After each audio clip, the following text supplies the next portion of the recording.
gente, bom dia a todos e todas. Tudo bem com vocês? Quando a gente estava terminando de cantar essa canção aqui, pois só tu és o Deus eterno, eu vendo a gente aqui de mãos levantadas, me deu vontade de dizer assim, tire sua máscara, saia do seu lugar e dê um abraço no seu irmão e na sua irmã que está aí do seu lado, sem álcool gel, sem nada, vamos enfrentar o demônio do coronavírus e tal, mas que coisa boa que a gente é responsável. Por falar em coronavírus, não sei se você está conseguindo enxergar aí, o Ciro, o Carla, o Dimas, eu desisto. O Davi está aqui com a máscara, com o escudo do Flamengo. Cara, em que circunstância uma pessoa em plena pandemia traria esse grau de distress, nesse grau de disrupção para o nosso meio? Assim não tem a menor condição, né? Não tem como a gente ser feliz. Gente, que bom, que alegria, que legal que a gente está aqui. A chuva está caindo aí fora, trazendo um gosto de terra, um cheirinho de terra queimada, de terra batida, né? Assim, e que bom, se a gente estivesse aqui com as portas fechadas, o que não é o caso, talvez a gente não estivesse sentindo. Vê só o seguinte, eu não sei o quanto você está acompanhando, eu não sei se você está ligado e está ligada que a gente está na nossa 7ª temporada aqui da nossa jornada, e de que o tema dessa 7ª temporada é conflitos, como é que Jesus lidou com conflitos. A gente vai aqui para o episódio de número 4 hoje, tá? Era para a gente fez isso no domingo passado, mas enfim, eu não pude estar por aqui, e a gente está olhando exatamente essa questão de conflitos. E vimos aí lá pelo episódio 1 como Jesus viveu a existência dele emoldurada por conflitos. Jesus foi uma pessoa de muitos conflitos. E, curiosamente, até com a canção que a gente cantava aqui, foi muito legal porque a gente cantou uma canção que falava de um dos títulos de Jesus, né? A canção trazia aqui para a gente uma antiga profecia do livro de Isaías que falava dele como maravilhoso conselheiro. Olha que coisa bonita, falava de maravilhoso conselheiro. Depois falava de Deus forte e depois dizia-se, e esse título foi aplicado a ele, chamavam-no de o príncipe da paz.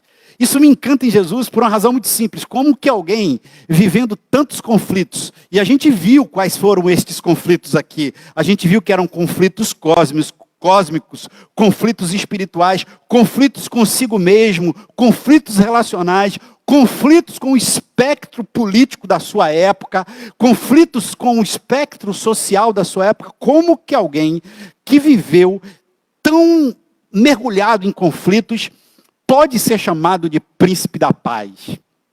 E a partir desse episódio até o final aqui, a gente está aqui no episódio 4, eu me debrucei, quero compartilhar com vocês, assim, para dizer quais foram os segredos que Jesus teve para lidar com conflitos. E, gente, eu e você já estamos aqui, a pandemia já é uma realidade, a gente já está, espero que a gente esteja aí quase que mais para metade, para o final, ou quem sabe já perto do final, desta pelo menos, mas está posto que um dos elementos que esse distanciamento social, que hoje está cada vez mais flexibilizado, mas um dos elementos que a pandemia revelou foi a quantidade de conflitos que as relações começaram a viver. Por quê? Porque a gente começou a conviver mais de perto, sem as distrações. E aí, conflitos que estavam, quem sabe, nos escombros da relação ou das relações, vieram à tona. E a minha pergunta é, qual foi o segredo de Jesus? Que dicas o príncipe da paz pode dar a mim e a você para a gente lidar com os conflitos que a gente tem, os mais variados?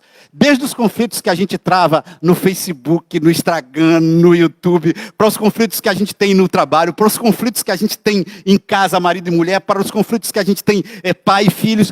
Que dicas Jesus pode nos dar sobre isso? A primeira, eu vou começar hoje e nos próximos domingos vou trazendo a segunda e a terceira dica. A primeira dica vem de um texto bíblico, de uma passagem da vida de Jesus, que eu aconselharia a todas e todos nós, hoje a gente tirar um tempo e dar uma lida nisso. É muito precioso. Eu queria pedir permissão a você, de ao invés de eu ler o texto, eu queria contar esse ponto com as minhas palavras. E é o capítulo 9 do Evangelho de Lucas, e isso aqui que eu vou contar para vocês, está bem no final.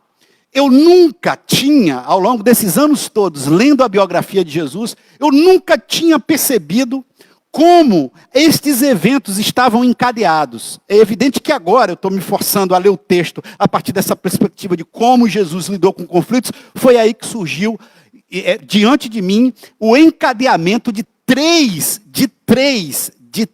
acontecimentos, que no texto está um atrás do outro. Um versículo, por assim, 2 versículos atrás do outro, descrevendo 3 momentos. Jesus está aí naquilo que a gente pode chamar da sua viagem para Jerusalém. Se você lembrar, tem um ponto alto na vida de Jesus, que é quando ele começa seu ministério público, 3 anos e tal. Aí vai chegando um determinado momento, que ele vai se dirigindo para Jerusalém. Eu tinha muita vontade de saber fazer filme e esse tipo de coisa. Eu tinha muita vontade para filmar esse momento, né? Essa ida de Jesus até Jerusalém. Ele vai andando, e que personagens ele vai encontrando no caminho, que cidades ele vai atravessando. O curioso é o seguinte, ele está indo para Jerusalém. E aí, numa das muitas conversas que ele deve ter tido com seus discípulos, os seus discípulos começam a discutir o seguinte: no reino dos céus, quando Jesus vier e reinar, quando ele for o rei, e você pode imaginar como deve ter sido decepcionante para eles verem Jesus na cruz. Ele diz assim: quando Jesus estabelecer o reino dele, quem de nós será o maior? Gente, eu não posso nem imaginar como é que alguém consegue discutir uma coisa dessa. Mas os discípulos começaram a brigar entre si para dizer: eu vou ser o maior. Não. Eu vou ser o maior. E é evidente que o texto não entra nesse grau de detalhamento, mas se você der asas à sua imaginação, toda a discussão para saber quem é o maior, ela pressupõe uma discussão curricular.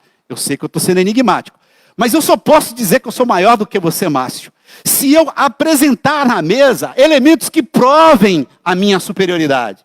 E aí, o que pode acontecer?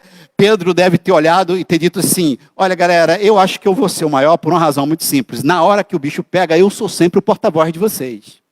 Tiago viria dizer: desculpe Pedro, mas quem é que te colocou nesse lugar? É você que simplesmente fala por todos nós. E aí, Tiago até diz: e por que você fica falando o tempo todo por todos nós? A gente fica mais em silêncio. E aí você pode imaginar, o outro diz assim: olha, vocês são meros pescadores. Eu, que sou um cara com muito mais visão do todo, terei que estar no meu lugar. E aí, a competição. Por favor, observa, a gente está falando de conflitos. E poucas coisas são tão geradoras de conflitos quanto o espírito competitivo.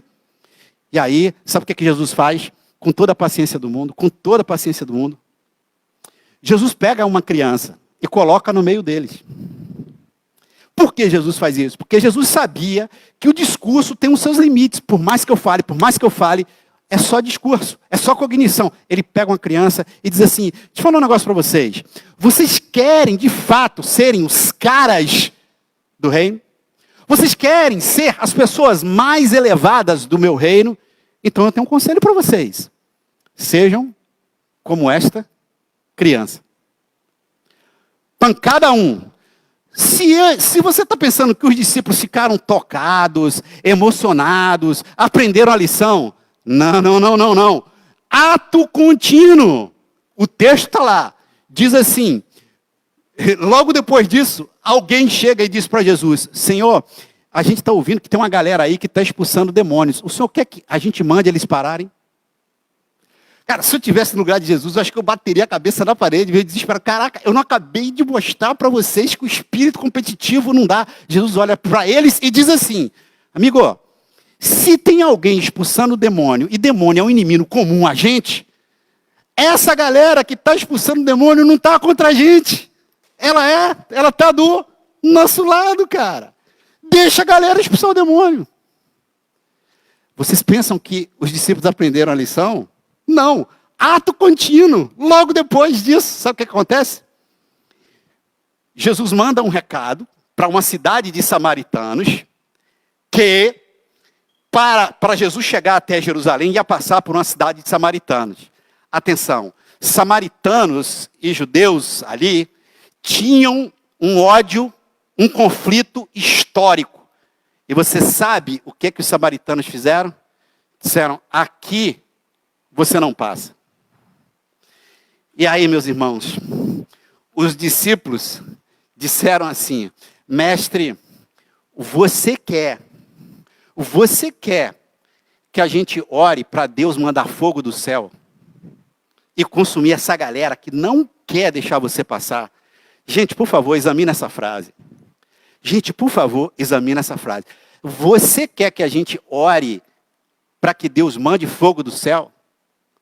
Por favor, observa que essa frase, ela pressupõe que Deus está do lado dele. Já notou? Porque ela está pressupondo o seguinte, que eu vou orar, Deus vai olhar e dizer assim, de fato, meus queridos discípulos, esses samaritanos são muito maus, são muito pagãos, não querem deixar o meu filho passar aí, vocês têm toda a razão, eu vou queimar todo mundo. Posso dizer um negócio para vocês? Todas as vezes que eu sinto que Deus está no meu lado, no conflito, se Deus está do meu lado, se tem uma briga, e Deus está do meu lado, se Deus tomou o meu partido, se Deus tomou o meu olhar, então, amigo, este Deus que está acima de todos os olhares, que está acima de todos os lados, que está acima de todos os partidos, que está acima de tudo, esse Deus olha o conflito e diz, eu estou do teu lado, Eduardo, então, meu amigo, eu quero só dizer um negócio, se eu tiver poder, eu vou mandar o fogo queimar na tua cabeça, porque eu, inclusive, estou fazendo um bem à humanidade, não é verdade? E aí ele diz, quer que a gente mande fogo do céu? Porque quando o discípulo fala isso para Jesus, ele não está pressupondo que Deus olhe para o discípulo e diga assim, cara, eu não estou acreditando que você está fazendo essa oração. Eu não estou acreditando. Gente, tem um detalhe importante. Você sabe quando as coisas mais difíceis da vida, num diálogo, é você ouvir argumento absurdo. Isso é muito duro. Você ouvir coisas absurdas. Tudo bem, a gente não tem tempo de definir o que é absurdo e o que não é. Mas acho que, na média, as pessoas com grau de senso, elas vão saber, cara, esse argumento que você está usando, que você está trazendo à mesa, é um absurdo. Isso tem um poder enorme, de alguma maneira, de desestabilizar o diálogo. Você pode imaginar as orações absurdas que Deus não deve ouvir ao longo de toda a história? Você não pode imaginar, eu e você não podemos imaginar a coleção de orações que Deus deve ter ouvido ao longo da história com uma enorme macrotimia. Macro, grande, enorme, timia, paciência. Olha o meu grego funcionando aí dos anos de seminário. Ó. Macrotimia. Deus numa paciência eterna. Escuta esse tipo de oração. Senhor, vem para o meu lado. É isso mesmo. Queima ele. Vai lá. Destrói o outro. E aí, queridos... Se na primeira vez, Jesus colocou uma criança no meio deles. Na segunda vez, Jesus diz, cara, por favor, entenda que existem causas que nos são comuns. Só porque é o Davi com o escudo do Flamengo que está falando da mesma causa que eu, a causa é comum. Vamos juntar a mão e discernir quais são os nossos verdadeiros inimigos. Porque, cara, se essa galera está fazendo o bem, ela só não é do meu grupo. Se essa galera está promovendo alguma coisa bela, ela só não fala da mesma maneira que eu. Se essa galera está expulsando e destruindo todos os espíritos malignos, só não tem o meu nome. Aleluia. Porque eu não preciso estar ali. Não é o meu grupo que tem que prevalecer. É o bem que tem que prevalecer. E aí... Se Jesus vai dar essa primeira lição para eles, a segunda, na terceira, Jesus vai lá e, cara, sabe aquela coisa, só o príncipe da paz mesmo, só o príncipe da paz. Porque ali já era para perder a paciência. Ali era para dizer assim, meu irmão, fala uma palavra para vocês, eu desisto de vocês. Jesus olha e diz assim, cara, de que espírito vocês são? Que espírito é esse? De que espírito vocês são? Meus irmãos, deixa eu falar um negócio para vocês. Meus irmãos e minhas irmãs. Essa pergunta leva os discípulos a ter que olhar para si mesmos. E a gente olhar para a gente mesmo é uma coisa muito, muito, muito, muito difícil. E aqui vai a primeira dica que o príncipe da paz dá para a gente lidar com qualquer conflito. Observa a você mesmo. Olha, você vai ter que responder a pergunta. Esquece o samaritano, esquece que foi ele que fechou. Vamos dizer que ele fez errado mesmo. Vamos dizer que esses samaritanos, eles até merecem algum grau de represália da nossa parte. Mas antes de qualquer coisa, olha para você. Olha para você. Veja-se, observe-se, examine-se, pense. Que espírito está aqui dentro de mim? E queridos e queridas, isso é tão difícil para a gente. Isso é tão difícil para a gente. Que observa uma coisa. Eu, Márcia, estou olhando para você aqui agora. Eu estou olhando o teu rosto. Eu estou vendo a tua expressão facial. Adivinha qual é a única expressão facial que eu não estou vendo? Acabei de olhar a sua, Vatuzzi. Acabei de olhar a tua, Márcio. Acabei de olhar a sua, grande Givago, com uma máscara toda preta, belíssima. Eu diria que aquela ali é stylish. Com a vantagem de que não tenha um escudo que nos ofende a todos. E aí, observa o seguinte, eu estou te vendo, Givago, eu estou examinando o teu, eu estou te enxergando, eu estou enxergando todo mundo aqui. Adivinha, biologicamente falando, qual é o único rosto que eu não estou vendo? Olha como o meu próprio corpo está desenhado para observar o outro e não observar a mim mesmo. Se eu quiser ver o meu rosto, só tem um jeito, qual? Vou ter que botar um espelho aqui na minha frente. Quem são os espelhos da minha vida? Meu terapeuta é um espelho. Por que que todo mundo tem dificuldade de fazer terapia? Sabe por quê? Porque vem um espelhão que bota aqui na tua frente assim, cara, você pensa que Deus está do teu lado, você pensa que o problema histórico dessa relação, pai, filho, mãe, é o outro. Aí a terapia vem assim, você já olhou, cara? Você já se olhou, você já se observou, você já percebeu o espírito que está dentro de você? Gente, é muito difícil. É muito difícil. Aqui eu vou fazer um gancho com a dica que Jesus vai nos dar domingo que vem. Vocês vão entender o que eu vou dizer só no domingo que vem. Mas se tem uma frase que a gente tinha que tirar do nosso vocabulário, todas as vezes que a gente se emociona, a gente diz assim, gente, perdão porque eu estou emocionado. A gente devia pedir perdão porque a gente não chora. Porque uma das grandes tragédias da nossa criação familiar é a gente não ter tido espaço para aprender a falar sobre os nossos sentimentos. E a gente vai ver como é que Jesus fez isso.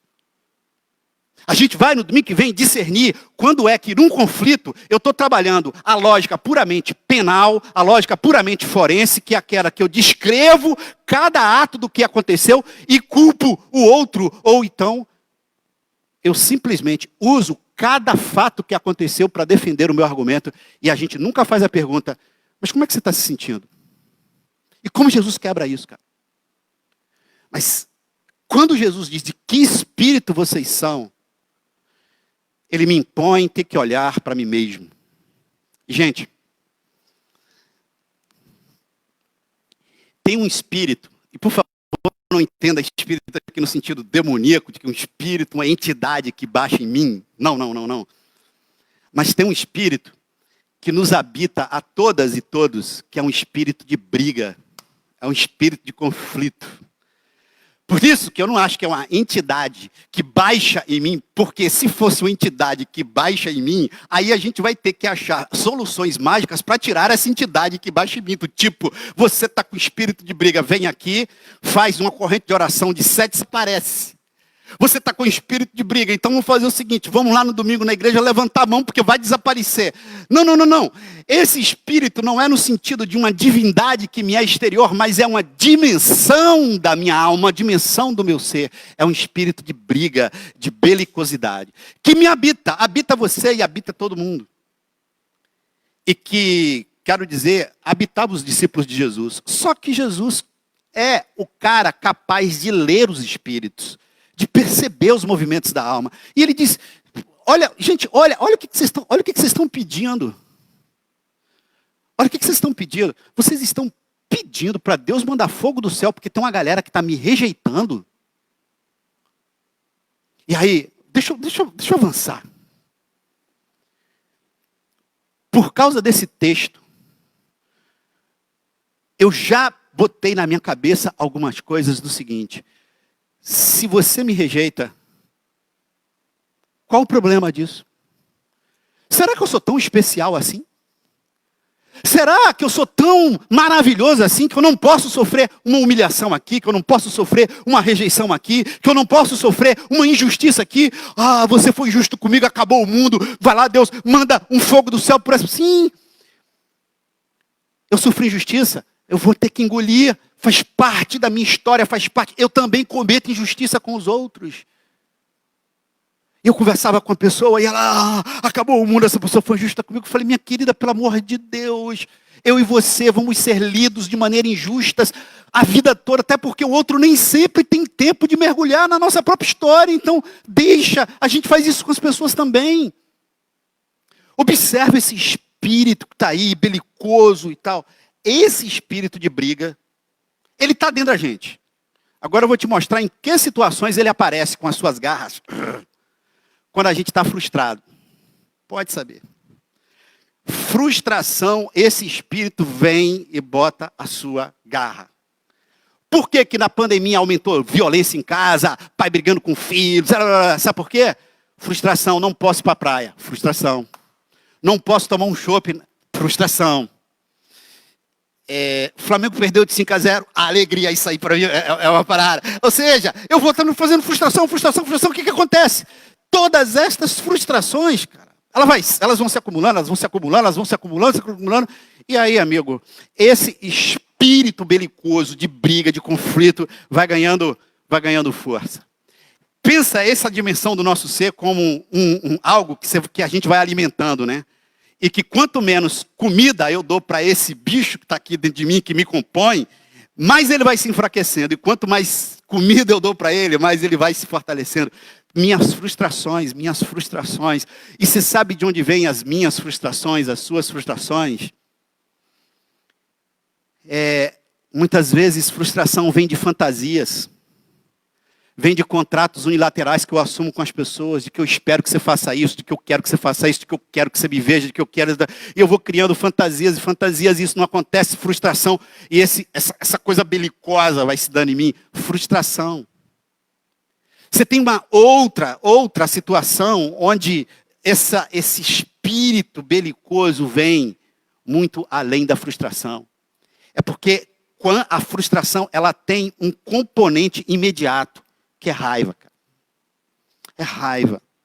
Frustração me leva à raiva. E mais, quando eu estou ferido, é onde esse bicho vai lá e... Porque às vezes... Quando eu e você estamos feridos e feridas, a gente tem a tendência de se armar até os dentes para dizer, ninguém toca mais que eu já estou ferido. E às vezes, os momentos de maior agressão e de maior conflito na nossa vida são os momentos quando a gente estava mais ferido. Mais ferido. E o que é que pode acontecer quando esse espírito de conflito, por causa dessas coisas, ganham dentro de nós espaço? Sabe o que pode acontecer, irmãos?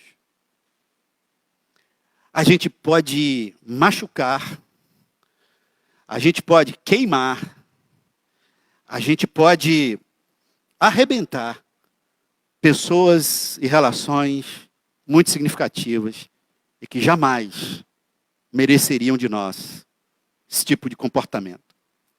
Jesus mete um espelhão no nosso rosto hoje e diz, Eduardo, de que espírito sois? Agora, para isso acontecer, e eu termino, a gente tinha que ter a prática da auto-observação, que é uma outra grande tragédia da nossa formação. A gente não foi educado e educada para se auto-observar. Qual é o tempo que eu e você temos para a gente sentar e olhar para dentro da gente? A gente não tem esse tempo. Você sabia que as pessoas que lutam com algumas adições, que são inclusive adicções, que são doenças, você sabia que um dos métodos mais belos que você tem para lidar com essa doença, o alcoolismo ou outras adicções, são os famosos 12 passos, que inclusive nascem de dois irmãos que pensaram isso. Nasce do cristianismo.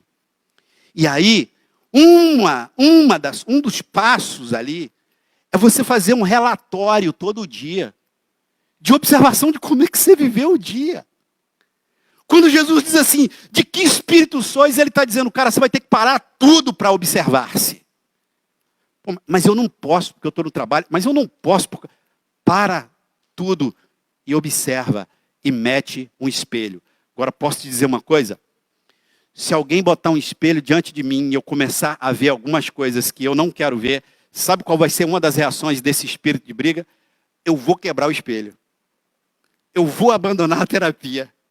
Eu vou arranjar dentro de mim 500 mil razões para eu não olhar para dentro de mim. Até que Jesus aparece de novo e diz, Eduardo, de que espírito sois? Sabe o que pode acontecer? Eu brigar até com Jesus, diz, pô, até você contra mim? Será possível, Deus, que até você não está do meu lado? E aí o príncipe da paz diz, filho, observe-se. Simplesmente observe-se. Eu termino dizendo uma coisa para vocês. Vai aqui um dever de casa. Para você que está me ouvindo aí, para vocês que estão aqui. Se você não tem Netflix, pede a senha do Netflix do Davi, que ele vai dar a conta dele para você entrar aí no Netflix. Fica tranquilo. Tranquilo. Ou então do Vinícius ali. Ou então do bispo que está ali. Deixa eu ver se tem mais. Pede aí da liderança aqui da igreja. Assim, tem um documentário que você tem que ver. Tem um documentário que você tem que ver. Se você não viu aí. Chama-se O Dilema das Redes. Em inglês é The Social Dilemma. Está traduzido para a gente de O Dilema das Redes. Sabe por que eu estou tocando nesse ponto? Porque se o que aquilo ali está dito, se aquilo ali é de fato algo que deva ser considerado, e eu te digo que deve, nós estamos num dos momentos mais frágeis da história humana. E um dos elementos é uma quantidade absurda de adolescentes nativos digitais dessa nova geração, e por consequência da nossa antiga também, vivenciando problemas tão típicos quanto depressão. E eu toco nesse ponto, porque nunca na história da humanidade nós tivemos tantos recursos para não observar a gente mesmo quanto atualmente. Nunca foi tão perigoso a falta de autoobservação como a que a gente está vivendo neste momento. Hoje, eu levantei enquanto estava ali. É muito bom ver vocês aqui. E eu estava ali sentado e vendo a importância da igreja. Que maravilha que a igreja existe. Que bênção que a igreja existe. Especialmente nesse tempo, onde a gente vai precisar que a igreja seja lugar de refúgio, de paz, de conciliação. E que a igreja de Jesus lembre que o inferno nem necessariamente está fora de nós. Que o diabo não necessariamente é somente um ser fora de nós. Mas que existem dimensões da nossa alma, tais quais esse espírito de conflito, que a gente precisa baixar a guarda, olhar para o príncipe da paz e dizer, eu preciso de você. Termino com uma frase. Se você ler esse texto que eu te disse na Bíblia, a mensagem, que é aquela que a gente adota aqui, essa versão poética, belíssima, você vai ver o seguinte, Você vai ler a primeira história que eu te disse, a segunda história. Você vai observar ali na terceira história, no terceiro momento, que o versículo que a Bíblia Mensagem fala é a seguinte: e Jesus, de novo, falou-lhes com ternura. A ideia de que por mais cabeça dura, de que por mais do espírito belicoso que está ali, Jesus, o príncipe da paz, não desistiu de trazer a paz que advém dessa maravilhosa arte de saber lidar com conflitos. Que seja assim, amém? Eu queria fazer um exercício com vocês. Será que você pode colocar a mão assim? Olha para a sua mão, mas imagina que aí esteja um espelho. Será que você pode repetir comigo esta oração? Senhor Jesus, príncipe da paz, me ajuda a me enxergar. Me ajuda a me observar. Me ajuda a abrir os meus olhos para mim mesmo. Que seja assim. Que haja paz. E houve paz.